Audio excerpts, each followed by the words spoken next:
বলুন তো, সারাদিন পানি খাচ্ছেন, তবু পিপাসা মিটছে না, রাতে 2-3 বার টয়লেট উঠছে, এটা কি শুধু গরমের সমস্যা ভাবছেন? ভুল করছেন। আমি একজন নার্স এবং মেডিকেল স্টুডিওর পক্ষ থেকে আপনাদের স্বাগত জানাচ্ছি। আজকে ভিডিওটা একটু মনোযোগ দিয়ে দেখুন, কারণ বাংলাদেশের প্রতি 7 জনের মধ্যে একজন ডায়াবেটিসে আক্রান্ত। আর এদের অর্ধেকেই জানেন না যে তাদের সুগার বাড়ছে। আজকে আমি আপনাদের বলবো শরীরে কোন কোন সংকেত দেয়, যেগুলো দেখলে বুঝতে পারবেন ব্লাড সুগার বাড়তে পারে। সংকেত নাম্বার 1, অতিরিক্ত পিপাসা এবং ঘন ঘন প্রস্রাব। রাতে সুগার বেড়ে গেলে কিডনি সেই অতিরিক্ত গ্লুকোজ প্রস্রাবের মাধ্যমে বের করার চেষ্টা করে। এই প্রক্রিয়ায় শরীর থেকে বেশি পানি বের হয়ে যায়, ফলে বারবার পিপাসা পায় আর টয়লেটও বেশি হয়। রাতে একাধিকবার উঠতে হলে এটা অবহেলা করবেন না। সংকেত নাম্বার 2, খাওয়ার পরও ক্ষুধা লাগে। এটা অনেকে বোঝেন না। ইনসুলিন হলো শরীরের চাবি, যা দিয়ে কোষের দরজা খুলে গ্লুকোজ ঢোকে। সুগার বাড়লে এই চাবি ঠিক মতো কাজ করে না, তখন খাবার পেটে থাকলে শক্তি তৈরি হয় না। শরীর মনে করে যে আরো খাওয়া দরকার, তাই আমরা পরে ক্ষুধা লাগে। সংকেত নাম্বার 3, চোখে ঝাপসা ঝাপসা হয়ে যাওয়া।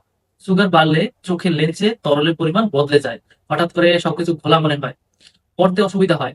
অনেকে মনে করে যে চশমার পাওয়ার বাড়ছে, আসলে এটা সুগারের একটা পরিচিত লক্ষণ। সংকেত নাম্বার 4, ছোট ক্ষত বা ঘা শুকাতে দেরি হওয়া। পায়ে বা হাতে ছোট কাটা বা ঘা হলে সাধারণত কয়েকদিনের মধ্যে ভালো হয়ে যায়, কিন্তু সুগার বেশি থাকলে রক্তনালী ও রোগ প্রতিরোধ ক্ষমতা দুটোই দুর্বল হয়। তখন ঘা শুকাতে অনেক বেশি সময় লাগে। এটা ডায়াবেটিসের একটি গুরুত্বপূর্ণ সংকেত। সংকেত নাম্বার 5, অকারণ ক্লান্তি ও দুর্বলতা। ভালো ঘুমিয়েছেন, কিন্তু পরিশ্রম করেনি, তবুও সারাদিন ক্লান্ত লাগছে। মাথা ভার, মনোযোগ দিতে পারছেন না।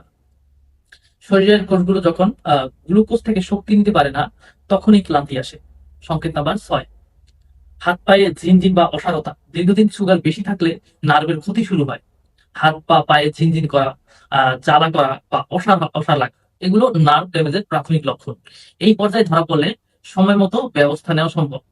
আর এই লক্ষণগুলো কোনো একটা যদি আপনার মধ্যে থাকে বা পরিবারের কেউ এভাবে অনুভব করেছেন, তাহলে প্রথম কাজ হলো সুগার মেপে দেখা।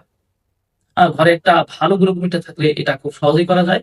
মনে রাখবেন, খালি পেটে স্বাভাবিক সুগার 4.0 থেকে 6.0 মোল পার লিটার, খাওয়ার 2 ঘন্টা পর 7.8 এর নিচে থাকা উচিত।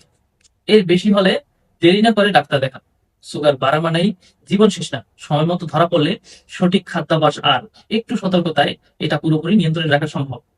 নিজেকে যান, নিজের যত্ন নিন। আপনার সুস্বাস্থ্যই আপনার সবচেয়ে বড় সম্পদ। ভিডিওটা যদি কাজে লেগে থাকে, শেয়ার করুন। হয়তো আপনার একটা শেয়ার কারো জীবন বদলে দিতে পারে। মেডিকেল স্টুডিওর সাথে থাকুন। আল্লাহ হাফেজ।